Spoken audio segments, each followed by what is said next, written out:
Not so fast. I know what you're thinking. You're thinking, Faz, this is such a tired topic. I know it takes time. Everyone tells me it takes time. My mum and dad tells me it takes time. Every old YouTuber out here tells me it takes time. That's not what I'm about to say. Now, I want to share with you some examples of how your own cognitive bias might be hiding you from the fact that it does take time and why people might end up making that mistake and holding themselves back. So bear with me and all shall be explained. And this will hopefully be a useful video for you. But before we get into that, if you have any questions or comments, pop them down below. Especially on this one, it'd be cool to know if you guys have seen this in your own training. I've certainly seen it in my own training career multiple times over the years. And the weird thing is, when it happens, you don't realize it's happening. So hopefully this video today will help to shed some light on some of those things. And if you'd like to work with me on your own strength and physique goals, there's a link in the description. So what I'm going to share with you first of all is some examples of where people seemingly think they know it takes time, but actually their words and their actions betray the fact that they don't. And then I want to share with you some ways to combat this and some things that you can do to fight your own fears, which you may not even know you have, and some strategies for continued success. So firstly, this is the example where usually it's when somebody's working in with me on, let's say, at the bench or the squat or whatever, and we're working in together. And I'm doing my reps, you know, I'm doing like 5s, 8s and all that kind of stuff. And they're next to me doing singles, right? They've got their wrist wrapped, they've got their elbows wrapped, they've got the belt on, powerlifting headphones in. You know what I'm talking about, the powerlifting headphones, right? There's special versions, right? And they're getting really hardcore, chalk, all that kind of stuff. And so we start talking, as you do, with you sharing a piece of equipment with someone. And they go, yeah, I'm a powerlifter. I'm a powerlifter. I'm a powerlifter, bro.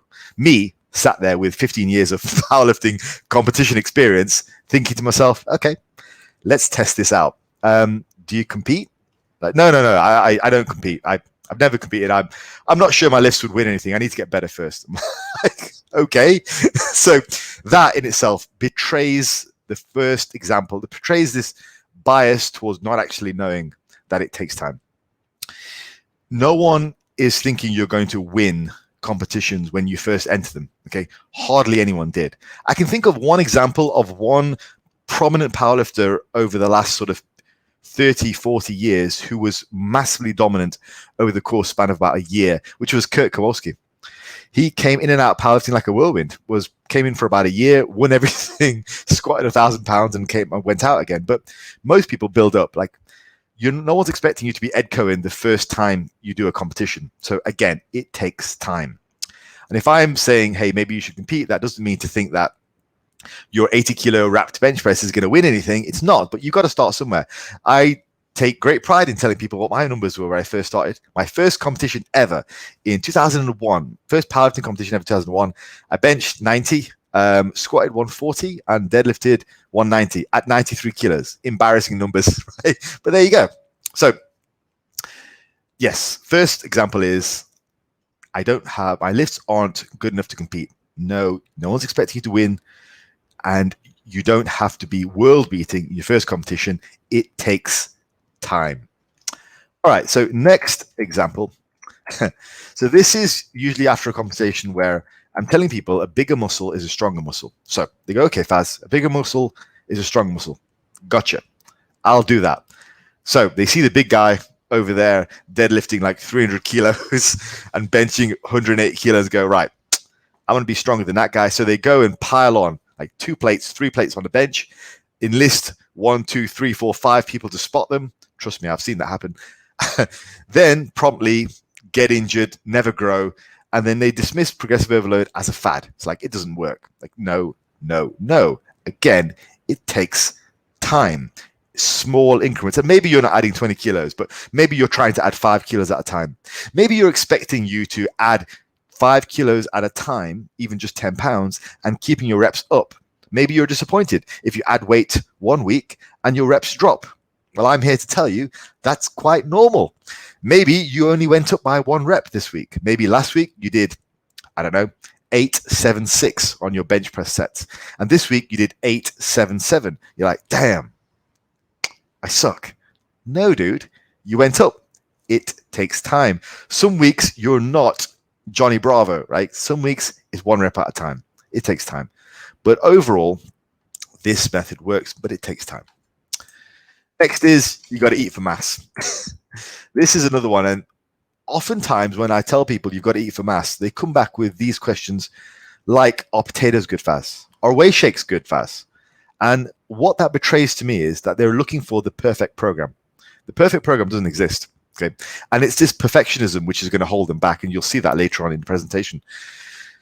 There is no perfect program. As for some of you guys who are watching this video, who understand this, who've gained 20, 30, 40 pounds of muscle tissue, who have gained like a bunch of kilos or pounds on their lifts, will understand that diet and training is an iterative process. Diet especially.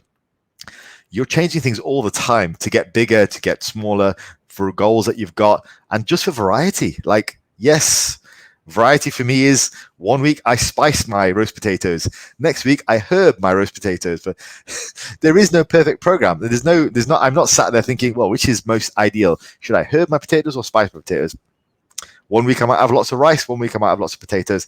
It doesn't matter. There is no perfect program. It's about eating more and consistently every day if you're trying to gain mass. So this is another example of the fact that people don't realize it takes time. They try to start off day one with the perfect program. There is no perfect program.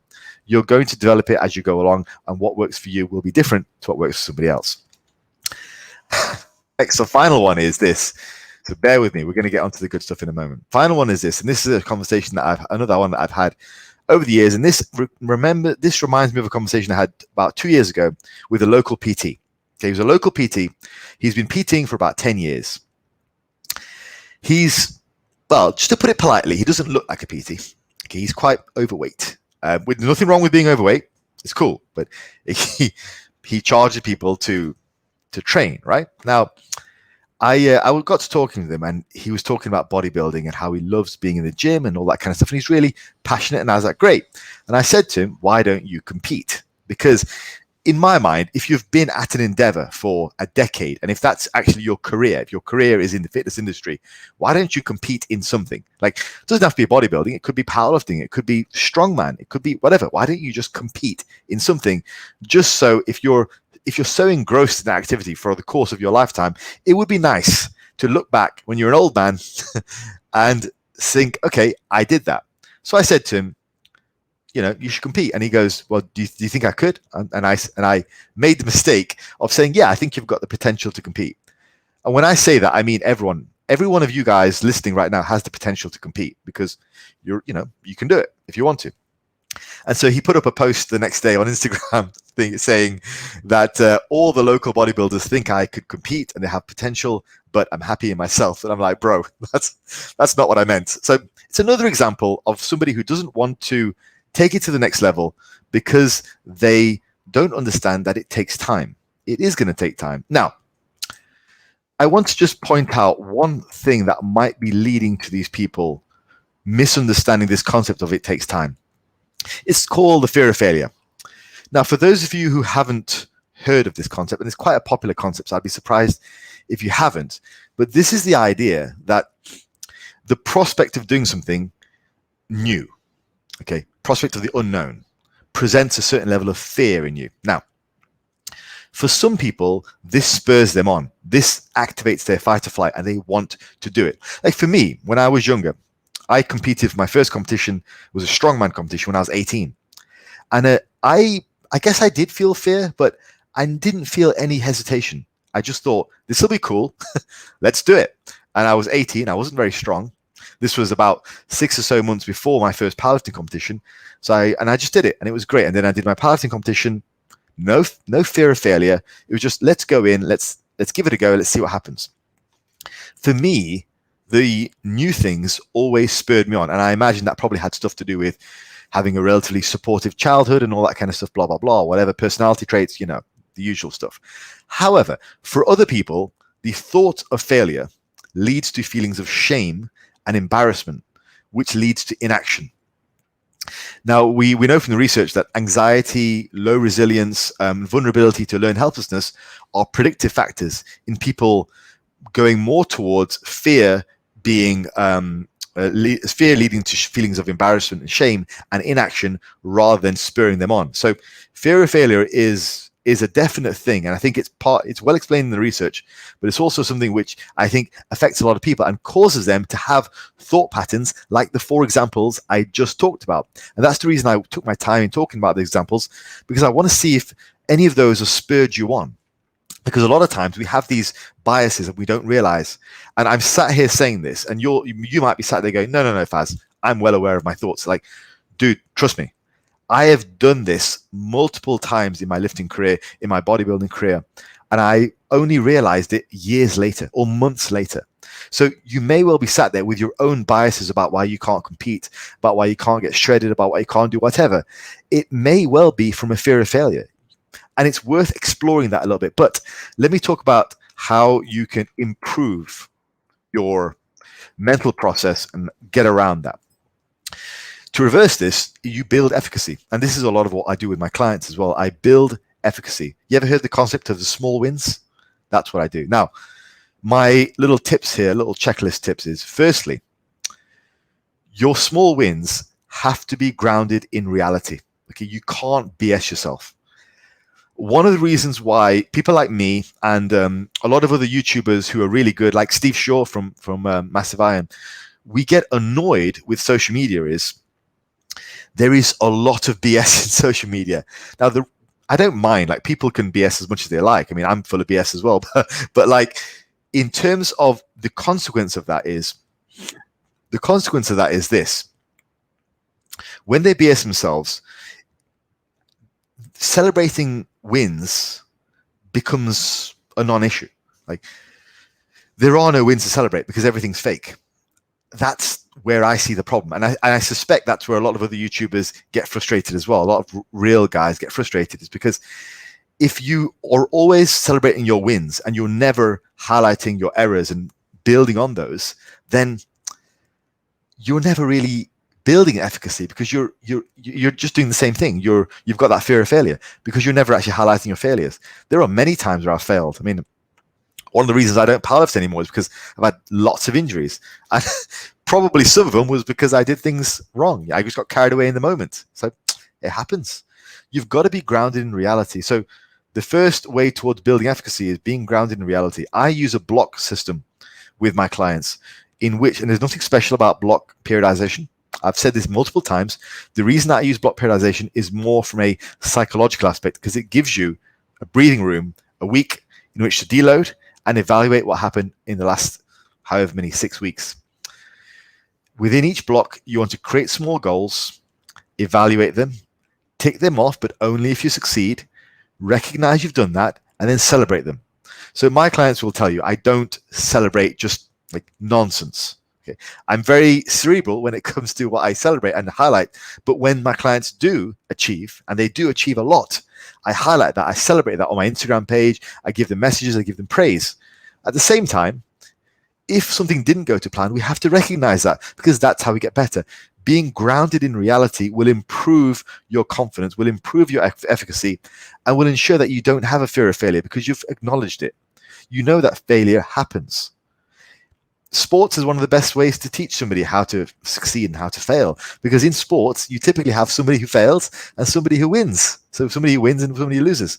So to build efficacy, look failure in the face, because it happens. It happens to every one of us. And then build efficacy by creating small goals, building on those goals to larger things, to larger things. That is how every successful person wins. And that is how you can do it. The worst thing to do is just to ignore reality, ignore your losses, or just don't endeavor to do anything hard because you'll just have this fear of failure. That is a way to stay inside your box. And I promise you guys, you don't want to do that at a young age, or any age really, but just take it from me. Like, looking back at my competitive career now, I'm really glad I competed, because I can look back now and go, I did it. You know, I've competed across 4 sports. Like, I've done it. Look back and have those memories, and that means something. But anyway, not saying you have to compete. I'm really talking about this fear of failure which might be preventing you from doing things which you want to achieve. Don't let it stop you. Build efficacy, do it right. All right, folks, hopefully that was a thought-provoking video, bit of a long one. But if you would like to work with me on your own strength and physique goals, there is a link in the description. Get in touch and we can talk. All right, folks, take care. I will see you next time. If you have any ideas for new videos as well, pop them down below, and we shall see about making new ones. All right, take care.